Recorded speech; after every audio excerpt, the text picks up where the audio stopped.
Ladies and gentlemen, boys and girls, children 18 plus. You are tuned in to the Loan Officer Podcast with me, Dustin Owen, and a very special guest, all the way from Miami, Florida, by way of Charlotte, North Kakalaka. He is a former NFL football player. He is a current top-producing mortgage loan originator. He represents Movement Mortgage. He is my friend, Austin P. Duke.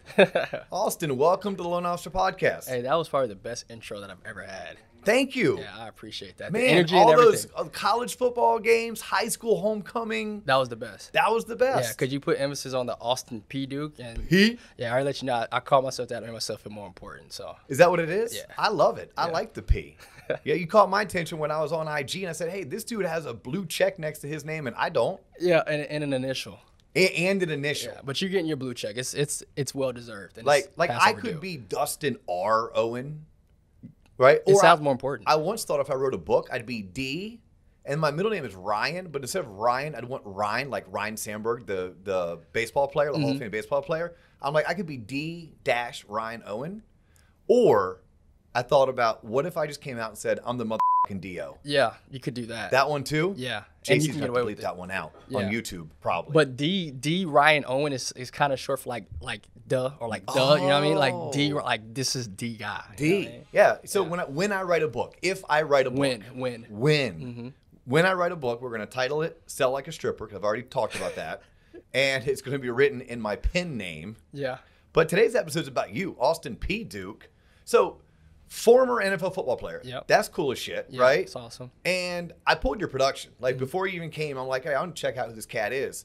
Like, you legit closed $25 million in your first full year in the business. Yeah, something like that. Something like that. Yeah. Dude, that's phenomenal. So many people enter this industry and they don't make it. Right. Right? And we're in a time frame right now where there's many people who are going to be second guessing themselves. Right. And you and I are going to be reminding these people, no, you got to just blinders on, head down, focus.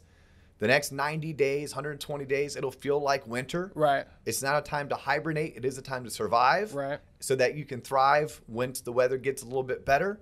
But I want to talk about your journey from the NFL Right. into the mortgage industry. Right. We've had an ex-professional baseball player on. Right. He was awesome. That was Casey. Casey. Shout out to Casey. We gotta look at shout out to Casey. Yeah, man. shout out You're to inspiration. Casey. There we go. You're Shout out to inspiration, Casey. bro. Now we have Austin on, so we're represented baseball. Now we're going to represent football. Yeah.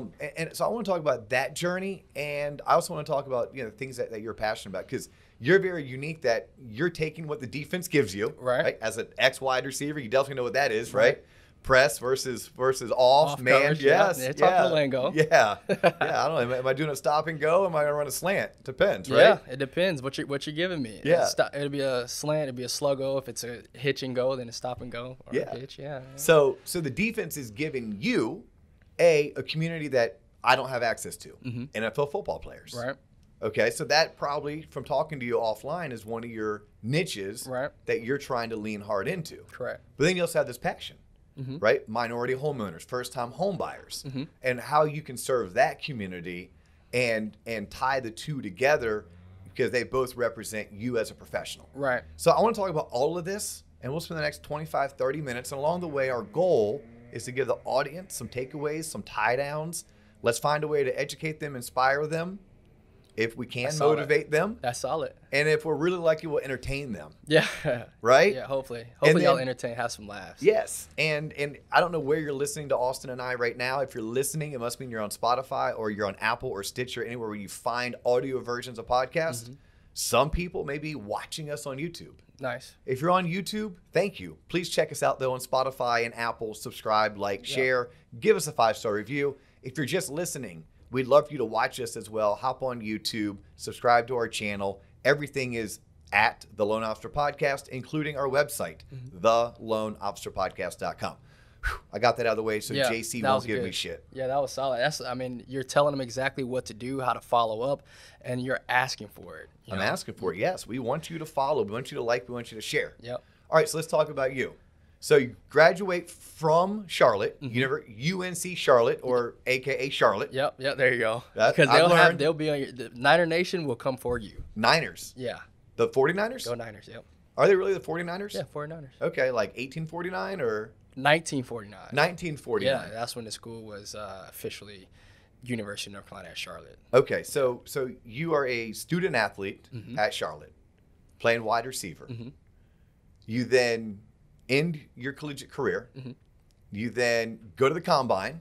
No, I did not make it to the combine. I had a pro day. You had a pro day? Yeah, I had a pro day. So I didn't get to make it to the combine. For our non-American football fans, it's a big deal to get invited to the combine. Absolutely. So if you don't get invited, it sometimes is a little bit of leaves a chip on your shoulder. Yeah, always. Okay. Absolutely. But they have pro days. Pro days is when the NFL teams come to your college to watch you and whoever else is really good at that sport kind of work out. Right. Yep. So you did a pro day, and then the Carolina Panthers signed you after the draft as a undrafted free agent. Correct. Cool. And you got invited to their camp.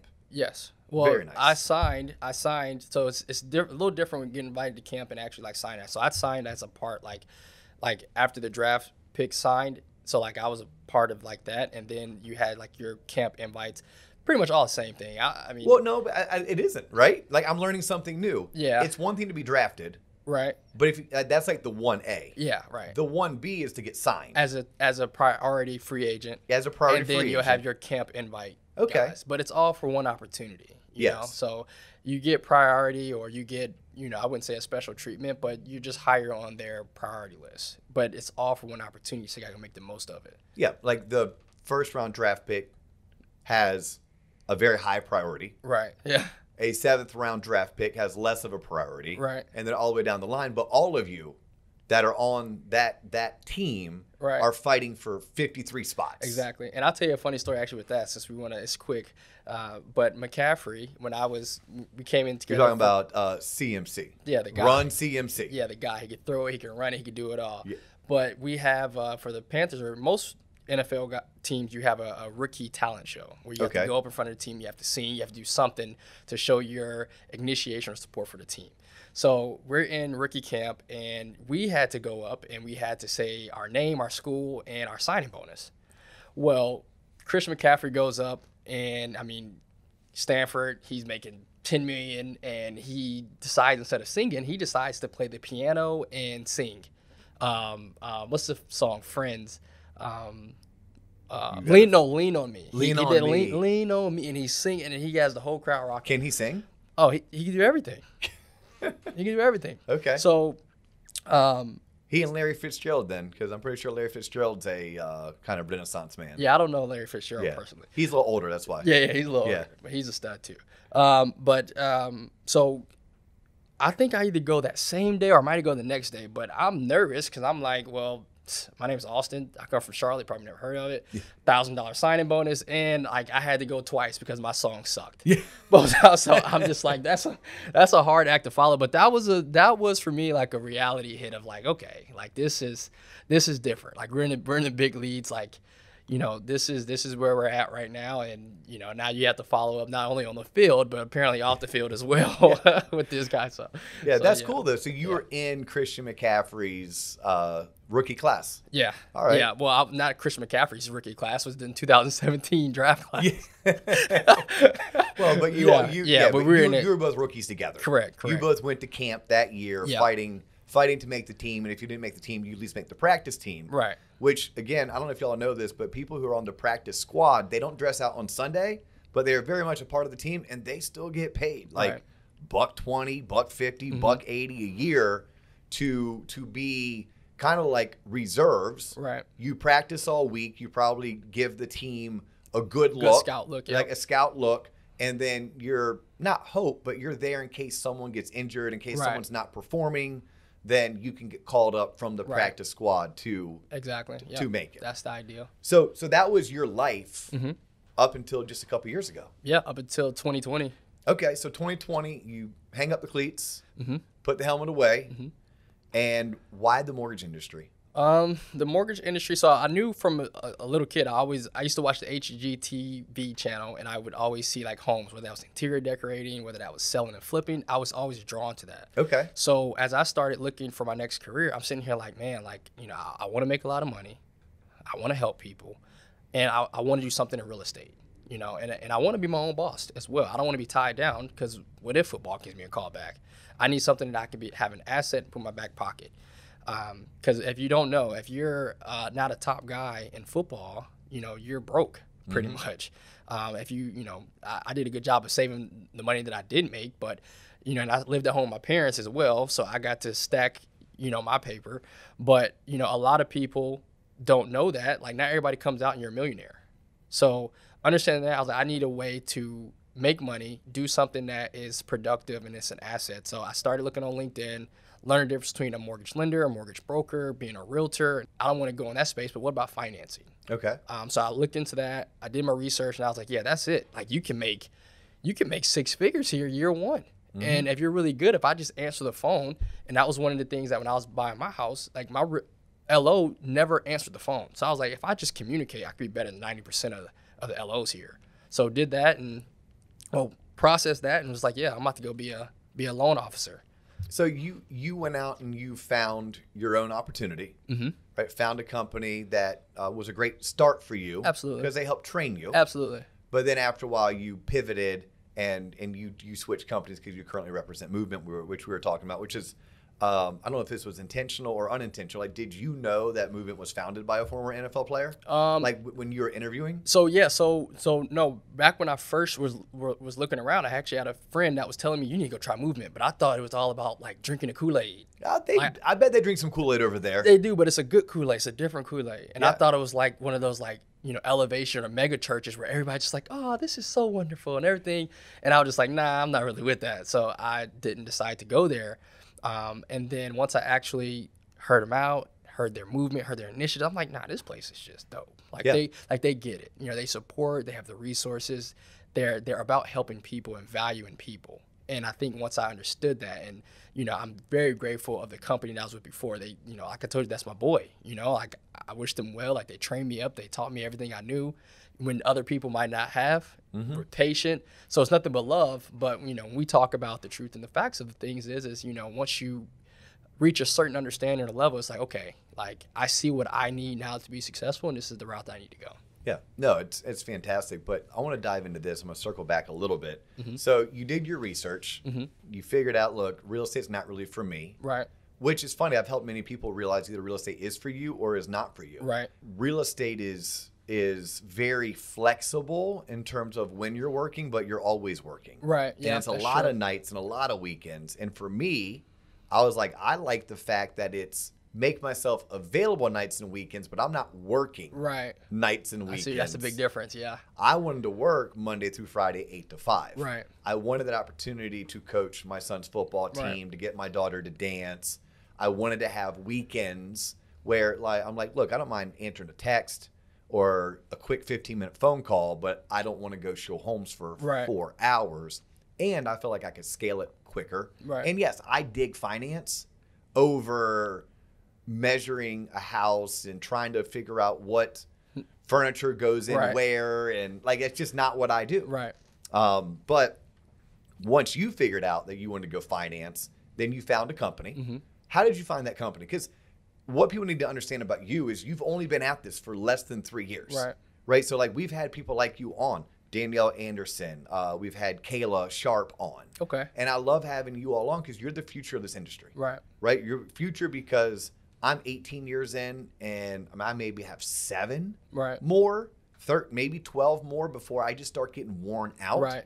And you're also the future because I'm guessing if you were drafted in 2017 or you were signed in 2017, you're easily 15 years younger than I am. Right. Yeah. Right. So both in life and in profession, but you've achieved success. If success is based on your knowledge and your achievements.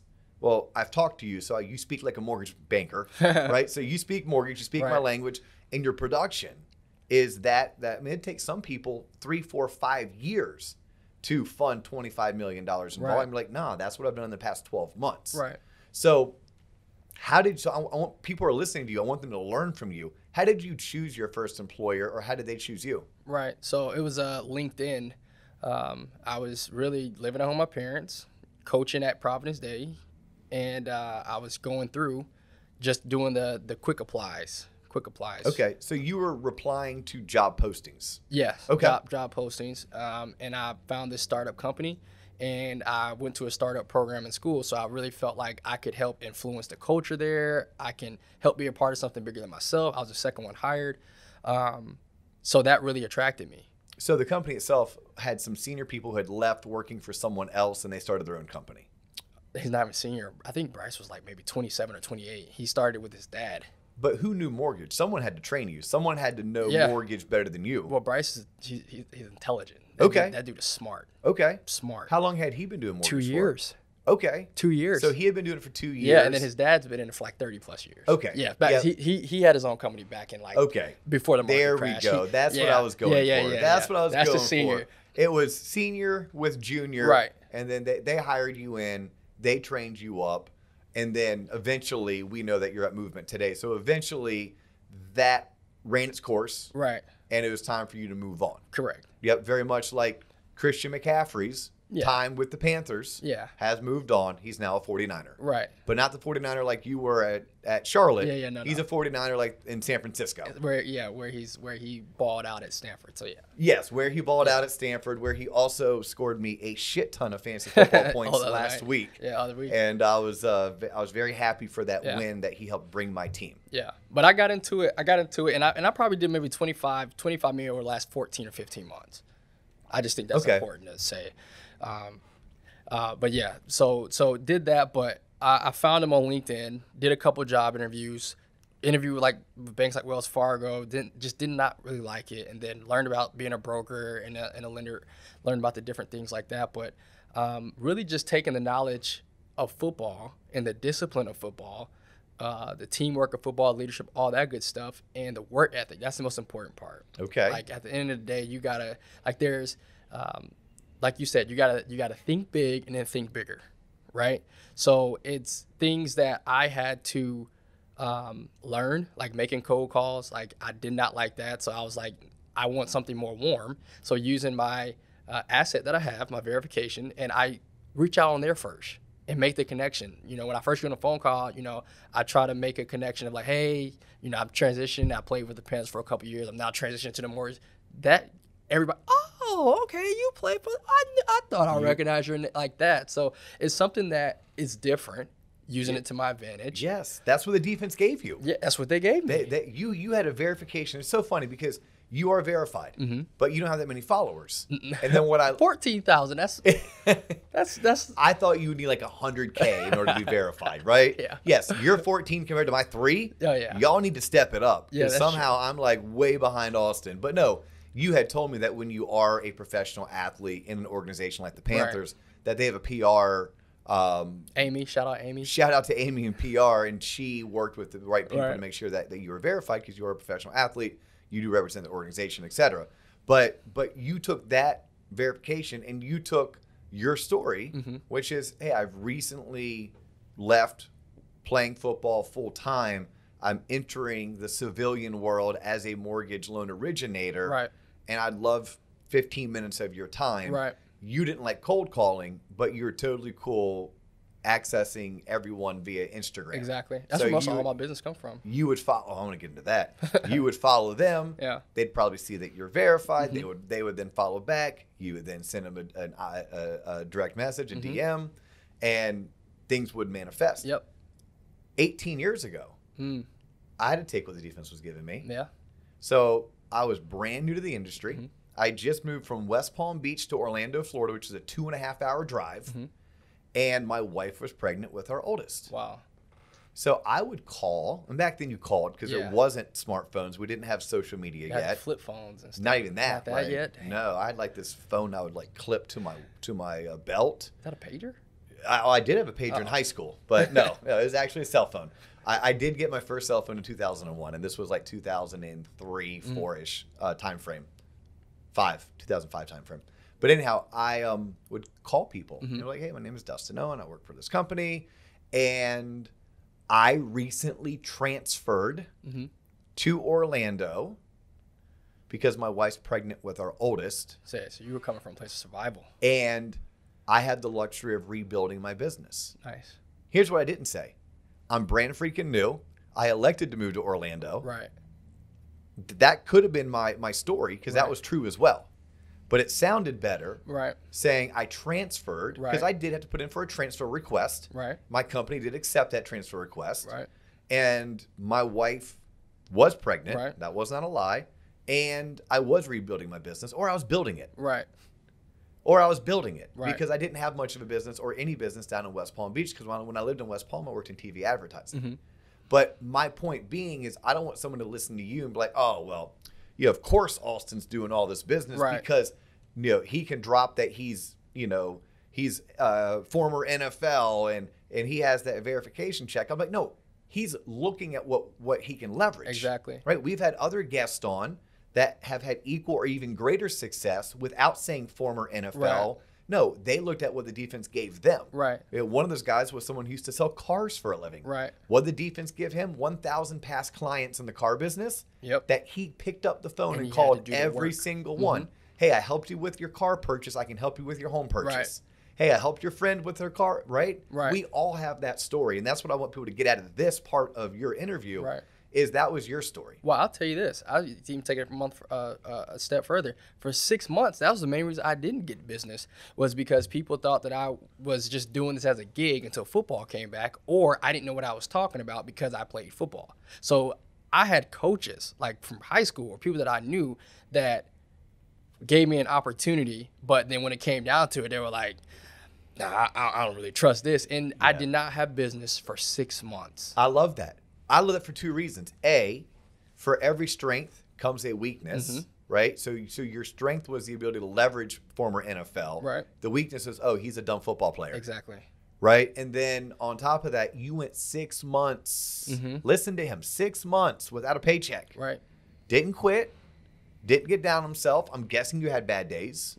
I'm guessing there's days that you second guessed yourself. Maybe not. Is that where some of your sports training came into play? Absolutely. And I was actually fortunate. I got a base salary actually because they were training up. I was the second one hired. And they were building up. There's like 3 or 4 of us in there. So we all kind of had to pitch in to help build the company. Man, don't tell people in that market that. There ain't no base salaries going out right now. Salary. No, there's no. There's not. It's look. This is a tough market to get hired in if you're inexperienced. Yeah. Look. Right now, it's super easy for Alston to get hired. In fact, you have recruiters calling you every single day, right? Because you're verified. You're not verified on IG. You're verified that I can pull your production. You are verified. You like that? Yeah, I like that. But until you're verified, meaning you have production, you have a following, you have referral sources, this market is going to be one of the toughest markets to have someone take a chance on you. But there's a reason why it's the toughest, because once you get in and you find that company, this is going to be the best market to build your book of business in because it's not going to be easy. It's going to force you to get good quickly, and you're entering at a time where nobody's getting in. You're entering at a time where many are getting out. This is when you want to enter the business. But regardless of what the defense gives you, just know it's going to take you 6 months at a minimum. With some tenacity. And I'll tell you this too, is like, it's like, I don't beat my chest on success because it's like, I don't feel like I still have the success that I've wanted, but it's still a building block. So I have to respect the OGs like yourself and the people that have been in the industry for a long time and weathered it and ask those questions like, hey, what do I need to be doing now? How did you weather this back when the market crashed in 2008? Yeah, how old were you in 2008? I was in middle school. I was like 13. Yeah. So it's like, looking at it from, I've had some success now, but I need to, 1, continue that. And how do I continue that? And 2, what's some advice that I can get from you or from the other OGs that's been in this with respect to that is, how do I weather this? How do I become better? And it's just simple things like calling, following up, doing what you say you can, things like that. So, I mean, it's definitely beneficial and verified now to be able to say, like, I've done it. Like, once you have the confidence to say, like, I've done it, that definitely helps you a lot. Let's talk about this because people once they find out and learn your story, you moved from Charlotte to Miami. As a 100% commission loan officer. How's that transition been? What went well, and what did you not expect to happen that maybe didn't go well? Well, first of all, everybody speaks Spanish. Okay, well, that's Miami specific. Down here in Miami, okay. Everybody speaks Spanish. But really, I never left Charlotte, outside of football. So I never left Charlotte. So understanding and embracing different purposely putting your back up against the wall and saying, hey, either you fight or flight. And that's when you have your back against the wall like that and you give yourself no other, you burn the ships. That's what we call it. You burn the ships and you say, I'm going to be successful. And I'm still working towards that. Like there's still challenges that I face, but making sure that I have the right people supporting me and I have it to the point now where it's like, there's no excuse. Like if I'm not successful, it's on me.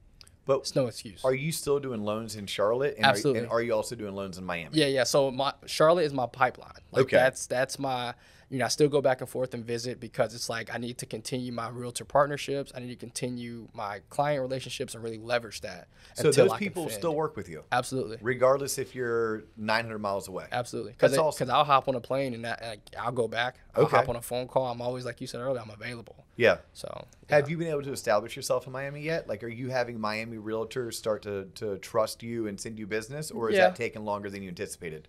Well, I didn't put expectations on it. Okay. And the few people that I've already closed deals with here, I really lean on them to say, hey, how can I assist you? How can I be of service? What can I do?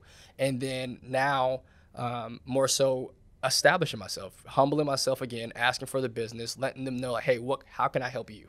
How can I assist you? Not just send me this deal. It's a transaction. It's about building relationships, and that takes time. I want people to organically trust me, and whether that's me taking them out to a meeting or lunch or, just ask for an opportunity on Zoom or whatever the case is, it's just humbling yourself and asking for that business and seeing how you can help enhance their business as an asset and not just, I moved here, give me business. I'm in a league, give me business. It's humbling yourself. What did you do your first year, your first 12 months in the business that has made you, has gotten you to where you are today? Being genuine. Okay. Being genuine. Not making it about the transaction. Sometimes we can get so caught up in, making the deal. I think doing what I say I can do and then being genuine with my advice and educating my clients and my realtors, taking accountability. If I mess something up, hey, that's on me. Mm-hmm. I messed this up. I didn't lock this rate in. I didn't do what I needed to do. I apologize. Like, that's on me. I'm going to do whatever I can to make it right. I think that's the athlete in you. Because you, more than me, right. But me at a very small scale, growing up playing sports your whole life, you learn quickly from some of the best coaches. There's only one answer. Coach, I screwed up. That's it. Yep. Like, you weren't given any other answer. Right. And if you tried to give an answer other than Coach, I screwed up, you paid dearly for right. it. So we learned early on, we probably take that for granted. We take for granted, like, to us, it's just normal to say, I screwed up. Right. Where, it makes it easy for us in business because our clients and referral sources respect that. Right. Because then it's a matter of what do I do exactly after I screw up? That's where you have the chance to impress. Exactly. That's where they judge you. Yeah. They don't judge you on the transaction going smoothly. Right. They judge you on how do they react when it doesn't go smoothly. Exactly. How do they handle that? Yeah. I like hearing that. Yeah, no, that's huge. And I had to actually learn, because you know how team captains are. You're the best one on the team. You take responsibility for everything. Well, I had to learn, if Title did something, you don't need to say, hey, I screwed that up. No, like, hey, we're still waiting for Title to get us Title. Yeah. We're still waiting on the appraiser to go back out. You can't take responsibility for things that you genuinely didn't do. But if you did do something, explain that and raise your hand and say, hey, I screwed that up. And it's just monetary. I've given up within guidelines my commissions to help make something better, so I've always said if I can throw money at it to fix it, it's not a problem. Right. If I throw money at it, I fix it, and I don't learn from it, it's a problem. It's a problem. And if it burns a relationship, it's a problem. Yeah. Right? Because I can't go buy relationships. Right. But yeah, I can throw a $500 lender credit. Exactly. At because my closer forgot. This is a true story. Mm-hmm. Closer forgot to redisclose a CD after the buyer last minute decided, you know what? I don't want to pay points. I want to take the higher interest rate. Right. And all of a sudden, it gets redisclosed 2 days later. Now, because of TRID, we're not going to close on time. Seller's pissed. Buyer's pissed. Right. My closer, she raised her hand and said, yeah, I just missed this. Right. I'm like, well, how do I make it better? Right. Because I can't undo TRID. Right. But what I can say is, hey, seller, we're going to pay $250 of your closing cost. Buyer, I'm going to pay $250 of your closing cost. Right. And for $500, everybody understood that there's a human involved who made an error. Right. We did our best to make it right, and we all move on. Right. And by the way, the file's closing Friday and not Thursday. Right. I mean, it wasn't like totally detrimental. You save a little money on prepaid interest. Prepaid too. You know what I mean? interest, there you go. I try to throw that. I try to throw that in there. Always sometimes. a salesman. Yeah. Always a salesman. So, besides being genuine, anything like blocking and tackling wise that you did early on that you're like, yes, anyone who's entering this business, coming from a different industry, you need to, whether it's a mindset or whether it's actual, like tangible tasks that you performed in those first 12 months that you look back and say, that was a high use of my time. Right. Saying yes to everything, saying yes to meetings, saying yes to going out and meeting people, making phone calls, just having activity. I think that's the biggest thing, whether that's sending out Instagram messages, whether that's going to events, just whatever it is, just ramp up your activity and don't be afraid to ask for the business. There you go. So many times people forget to close and they're just like, well, yeah, I mean, if you need anything, I'll be around. No, be intentional. Like, hey, give me your next opportunity. If I suck, hey, don't ever use me again. Yeah. But give me one opportunity to let me prove myself. And if you're really confident, you're going to do really well, then it's like, but I know I'm not going to suck, so let's get ready to be partners. That's one of my scripts. Close it. That is one of my scripts. In fact, I always ask for 2. I'm like, look, Austin, I'm here because I want to get to know you because I want the chance to work with you. Don't take my word for it. I think I'm good, but don't take my word for it. Let me audition. Anyone can do a good job once. Let me do a great job twice. Can I count on you to refer me your next 2 clients? I like that. Your next 2 buyers. Let me audition. If I'm no good, you tell me I'm no good, and I will leave you alone. Right. My thought is you'll realize that after I do a great job twice, I'm worth having at least on your bench. I like that. At least on your bench. Right. Look, I want to be your starter, but if I got to be your backup, I'll be your backup.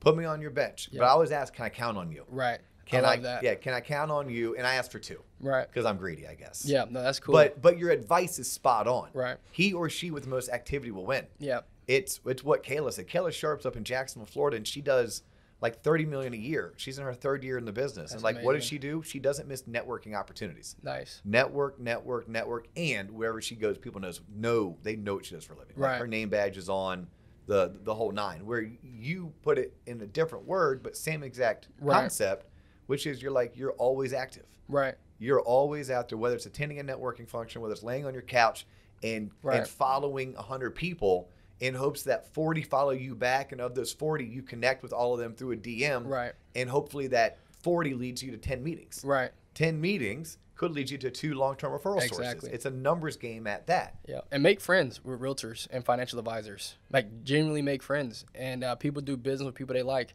So make friends with them, and don't get caught up in those realtors that's just for show, that swear up and down their, $50 or $60 million producers, but then you go and you look up their production, it's like verify them, right? Verify them. Like don't be discouraged by that, because you got a lot that just show and act like they're like, just don't be discouraged. So what are your long-term goals? Long-term in the industry? Yeah, in the industry. I want to niche in my professional athlete client, niche in first-time home buyers and in the Black community, and then also niche in Charlotte and Miami. If I can do that, I mean, I can, that's servicing, and that's also having a good time with people that trust me and make a lot of money from that. So, tangible, that's the next year, that's the next 5 years, next 10 years, and it's always an asset to have to build up a business. Yeah, it's funny, you say niche, and I would come in maybe a little bit more seasoned and polished and say, hey, affinity. You want an affinity relationship with the NFL Players Union. Yep. That's what you want. Love that. Like, let's put words to it. An affinity relationship, because there's other people who they may want an affinity relationship with FedEx because they live in Memphis. Right. Or they want an affinity relationship with Advent Health because they're in Central Florida. Right. Right. Every market has, especially the major markets, they have some employer where why can't we go in there and be their go-to for anything that's housing, finance, mortgage related? Right. We don't have to be their realtor or their financial advisor, but we can be the person that connects them to the best financial advisors and the best realtors. Yep. And then you also want to give back to your community, whether it's Charlotte, whether it's Miami, or whether it's more granular, which you're like, no, I want to focus on increasing homeownership in the Black community, which is the most underserved community, underserved in terms of like percentage of Black households that are homeowners. Right. So like, how do we do that as an industry? But you're saying, how do I do that as a professional in an industry? Because industry is trying to solve for it, right? Like, I talk about my friend Brian Young over at Home Lending Pal, or getting to know Christy Fairco with Wells Fargo, and being a part of the Mortgage Bankers Association. Like, that's a huge initiative. And you're raising your hand high saying, I want to be a part of that. Exactly. And you possibly, one of the reasons why you joined the company you're with is because they have a special program, do they not? Yeah, they do. What is that? It's Grab the Key. Okay. Grab the Key initiative. And you can check that out on YouTube as well. But it's just more so being intentional and putting your money where your mouth is. And that's what they do. The best that we can to go out and spark and motivate home ownership, and not just talk about it, but and especially Casey. I mean, Casey's a white male, in America. And it's like, he doesn't have to do that. Like, he can go off, and like I told him when I first met him, like, dude, like, I thought you were going to be like this CEO, like, I'm untouchable. But the first thing he does is he treats everybody like somebody. Yeah. And just is so respectable for a company that's valued, $600 million or however much they're worth. But just what his intentions are, what he stands for, and then obviously the football background, understanding that. But when you meet somebody that's genuine, they have a running joke where they believe that if God had a son other than Jesus, it would be Casey. Oh. Because he's just so genuine. Yeah. And, privately owned company, he gives back to the foundation. The foundation has like $49 million. They want to build 100 charter schools in underdeveloped areas. Like, it's like, man, why? Like, that gives you something to not just work for, but you want to be a part of that. Mm-hmm. So it's the same thing. And that's how we're taught in football. When you're around good coaches and a good culture, is, your talents aren't just for show. Like, it's your job to serve the community and serve the people, that work for you, that work with you. Servant leadership. So are you thinking about doing like special presentations or various educational workshops? Are you already doing that? Yeah. So we're doing that. So I can go on a tangent sometimes. That's when I'm passionate. So the Grab the Key initiative is to help spark and motivate that. So what we're doing is we're hitting cities. I know we were just, I believe, in Memphis, but we're planning one in Miami to pretty much team up with minority realtors and other influential people in the city to help. I'm so sorry. Is minority Black, Hispanic, as well as Asian, or is it primarily Black, Hispanic, or is it primarily Black? Do you know? I don't know. Okay. I just know minority. Yes. Minority. And I mean, the Hispanic market is probably one of the fastest growing. Yeah. Market in all of the U.S., especially for those of us that originate loans in Florida full time. Exactly. Yeah. But I was just curious, when you're in Miami, because of the very heavy Cuban as well as South American influence. Right. I just didn't know if it was. Yeah, I just know it's Black and brown. Okay. But anybody, minority labeled type deal. So to have that initiative, it's going out, having events, and pretty much just inviting people out in the community, whether that's realtors, whether that's first-time home buyers, whoever it is that has a voice and it can encourage the minority community, and really taking on that, not taking on, but acknowledging that the minority community is 10 times behind, white America because of legal laws back in the 60s. Yeah. Like, it was legal law. So to understand that and to acknowledge that, and to then to go and put in an initiative to help move that forward, that's what I respect about it. So it's like $7,000 in closing costs. You can, you can buy a property of $300,000, nice properties, not anything that's like stipulated or anything, but nice properties, and to help you accomplish home ownership. Yeah, like, how else would it be in today's market? All you need is your down payment. Right? Yeah, like, hey, all you need is down payment, especially in a market where right now you could probably get the seller to contribute towards closing costs. Right. You get companies like yours that contribute $7,000 towards closing costs. Now all of a sudden you can go to someone and be like, look, what's first month, last month in security deposit? Right. Because that very well could be $6,000 or $7,000. Right. And I'm like, well, if you can come up with $9,000 or $10,000, I can get you into a house that you own for about the same thing, that first month, last month security deposit. And if you try to parlay that around February 15th to March 31st, when income tax refund checks come out. Yeah, that could be very helpful. Yeah, then it can become very helpful, especially because I love this about you, Austin, is you were telling me off camera how, for so many people, it's like, it's the payment. Can you afford the payment? Can you afford the maintenance? Right. We were talking about how you marry, you marry the house, you don't marry the rate. Right. Right? Because ultimately, you're going to help someone get into a house today that they can afford. And then in a year or two, you're going to make that house more affordable for them, because it's expected rates will come down. It's expected that the person will still qualify. Right. And when they still qualify and when rates come down, you can save them $200-$300 a month with a refinance, at which point now you can have conversations with them. What are you going to do with that $200 or $300? Right. Because do you have a financial advisor? Are you contributing to your 401k? Right. Do you know what an IRA is? Yep. All of a sudden, as a loan officer, and I don't know if you know this about what you do for a living, you can change lives. It starts with the house. Right. Because home ownership is the number one and number two way for someone to generate wealth, generational wealth. Right. But then if they have a really good loan officer such as yourself in their back pocket, teaching them and just pointing them in the right direction. Hey, you should look into a 401k.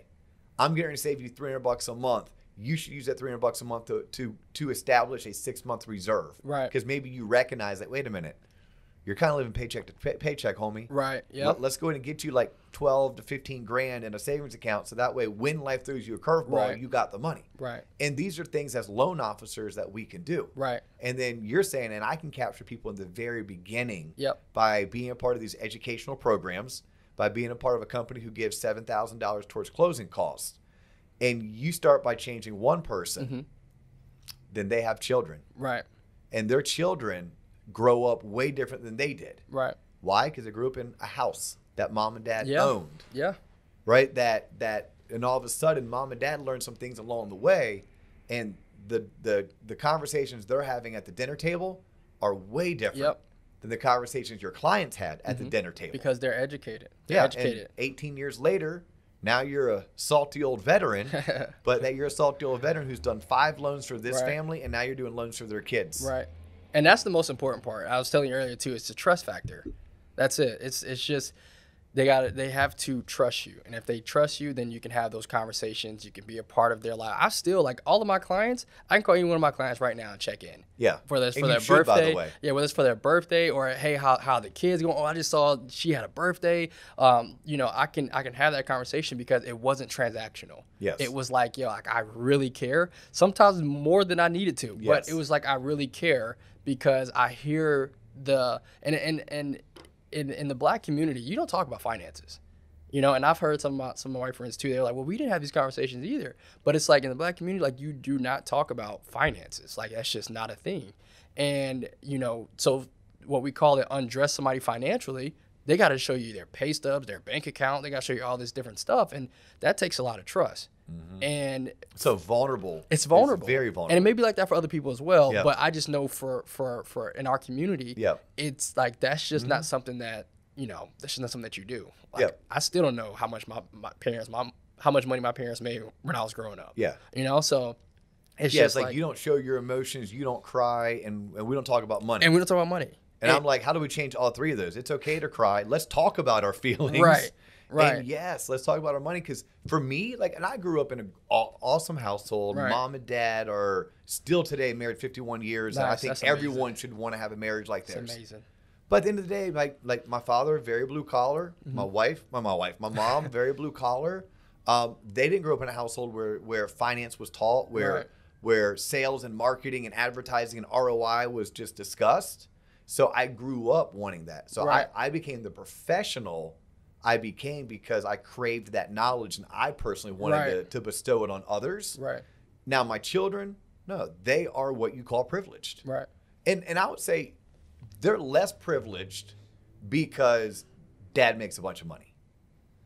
They're privileged because dad, since they were 4, has not let them walk away from the dinner table without having some financial life lesson shoved down their throat. Like, I don't give them a choice. Right. My 4-year-old wanted a lemonade stand, and we started talking about cost of goods sold then. Right. Like, literally, he wanted a lemonade stand. We talked about sales and marketing activity that had to be done the Friday night before the Saturday lemonade stand. Right. And yes, that may be overkill, right? Yes. Right. I may be like, who are the siblings that are like now all in the NFL? Dad, the Saint Ramin, Amon Saint Brown. Oh, I don't know them. Yes, you do. JC's in the background saying, yes, you do. I know. Yeah. Was Saint Brown the one that caught? I think he caught out like De'Ami Brown or something last. I don't know. So I don't know. it's 3 siblings, all boys. Dad was hardcore with them at like age 4. Like I think Dad even found like the perfect bride, like this 6'6", German lady who was like a power lifter and a supermodel. And he was like a lifter and an probably like track star in high school. They had these 3 kids that were homeschooled. They were up at 4 a.m. doing calisthenics and weights. He then had them learning 3 different languages. He then had them learning 4 different instruments. Yeah, ESPN did like a whole 30 for 30 on them. That's insane. But 2 of them are in the league and like borderline Pro Bowlers. Wow. Yeah, and they all have like these very fancy names that he gave them. So anyhow, I didn't mean to digress on that. What I was getting at is more my poor children. My poor children have had a very minor version of that, but because of that, I think they're going to be privileged because at 15 and 17, they know more about personal finance and about how businesses operate and function because I haven't given them any other choice. Right. Whereas, you're saying growing up, and especially in the Black community, like that, those conversations aren't had. Right. And it starts with you. Right. It starts with me. It starts with Brian Young over at Home Lending Pal. It's like, what can we do to take our knowledge and start passing it down to the 15-year-olds, the 20-year-olds, the 25-year-olds? Right. So that, takes every drop in the bucket fills the bucket, or it's one drop at a time. Right. One drop at a time. So I love the fact that you're passionate about that, because it is education, something I'm passionate about. It is. And teaching people everything that wasn't taught in high school is the premise of this show. Right. And it stems from someone who grew up very privileged in a great family, very middle class America, but without people talking about finance. We didn't talk about, the only lesson I got on finance was my dad one day was mad at my mom. And he said, rah, rah, rah, rah, goddamn credit cards, rah, rah, rah, rah, your mom. And that was like the extent of it, okay, credit cards are bad, I guess. Right. And my mom must spend too much money. Like, I was probably 13 years old. Right. And his Chevy S10, he was driving me to baseball practice, where he coached. So, like, I was privileged because, yes, my dad drove me to practice and coached me. Same. But he didn't teach me shit about personal finance or about how to run a business. So I make sure anytime I get an opportunity for people who are engaged, we should be teaching that. Right. I think you teased me. You said are you gonna do an event with Luther Campbell, with Uncle Luke in Miami? Oh, no. or you were just a part of a conversation where his organization was going to do some education. Your organization was Yeah, I've never met Uncle Luke. I got to see him walk by. Because if you can hook a kid up, I would greatly appreciate. No, I'm not hooked up like that. Okay. I'm not hooked up like that. Yeah, all right. No. But he's doing big things in Miami. He's passionate about home ownership. I want some royalties for this shout out, Uncle Luke, if you ever hear this. But he's just hearing about it. He has some big things that he's passionate about in the homeowner space in Miami as well. So that's all I know about it. I'm not doing any events or anything like that. So I don't want to. JC, when he sits in that seat, if you put it out there, if we put it out there, it'll happen. Yeah. You have any last minute comments? Any last minute suggestions or motivation for the audience before we wrap it up? Yeah, I have a lot. Man. It's I wish we had more time. This was an awesome conversation. But just educate yourself. Really educate yourself. If you really are passionate about something or you're motivated by something, go out and do it. Don't let anybody tell you no. Success is what you do. Whatever you aim for, that's what you're going to get. Whatever work you put in, that's what you're going to get. And you have to go out and get it. And don't be afraid to make the moves that best serve you and put you and your family in a better position. And I don't have all the answers. You never will have all the answers. You'll never have all the answers. I'll never have all the answers. So humble yourself and be a sponge and continue learning like you haven't learned anything before.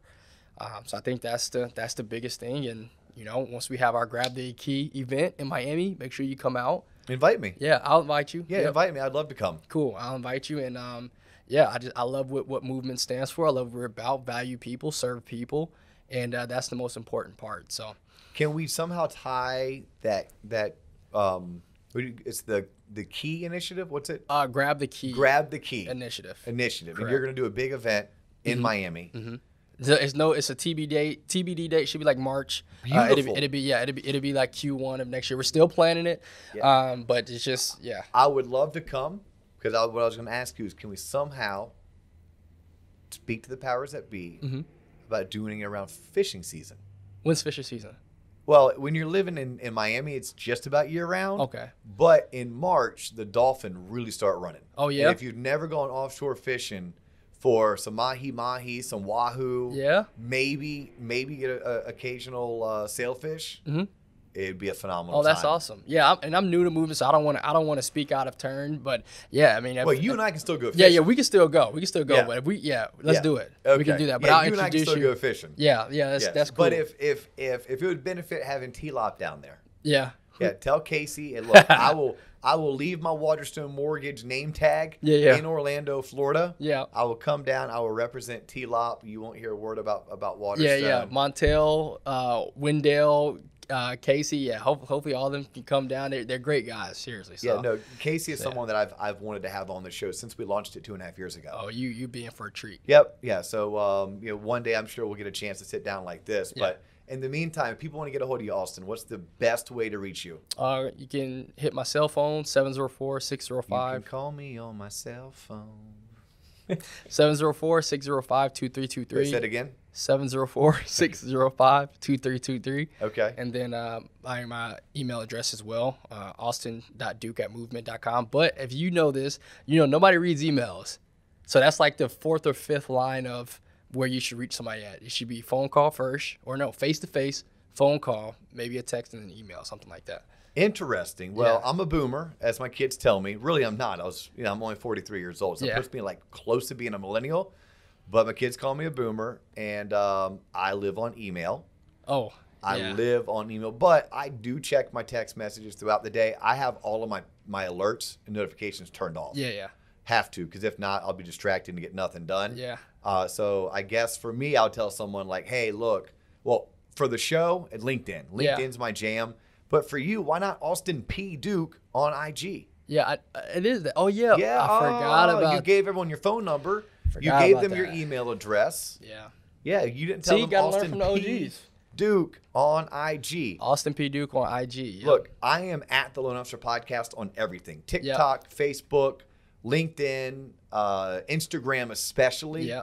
The best way to get a hold of me, Dustin Owen, the individual, is on LinkedIn. Yeah, LinkedIn. Like, LinkedIn's my jam. It wasn't until the show started. And then I needed a platform, and I just said, you know what? I'm not really using LinkedIn for anything. Let's just use LinkedIn as my way to communicate. Right. And it has worked wonders. So for that, I tell everybody, look, Dustin Owen on LinkedIn, there's not that many of us. Yep. And when you go and you see my page, you'll know, oh, yeah, that's the guy from the podcast.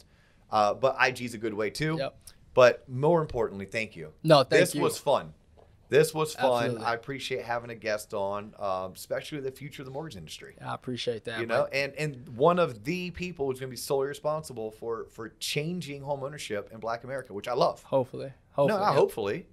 We put it out there, you're going to do it. Yeah, we'll do it. We're doing it one person at a time. One person at a time. You're the OG, and people, they hear about you, know about you, and they respect what you say in this industry. They talk about, hey, that's the loan podcast guy. Like, hey, did you hear about the loan podcast guy talk about interest rates? So you're vetted, and we appreciate you. And shout out to Alton. That's my guy. Okay. That's Alton. Hey, shout out Alton. He's a huge fan. Hey, sorry you couldn't make the trip up here. Yep, he's a huge fan. He'll appreciate that. Awesome. But shout out Alton and Yusuf and Chris and Federico. That's my team. Well, that's your part crew. of that team. Yeah, I'm part of their crew Yes. now. But they've opened me open arms, and they're awesome. So awesome. Well, Austin, thank you so much for your time. That is all the time we have.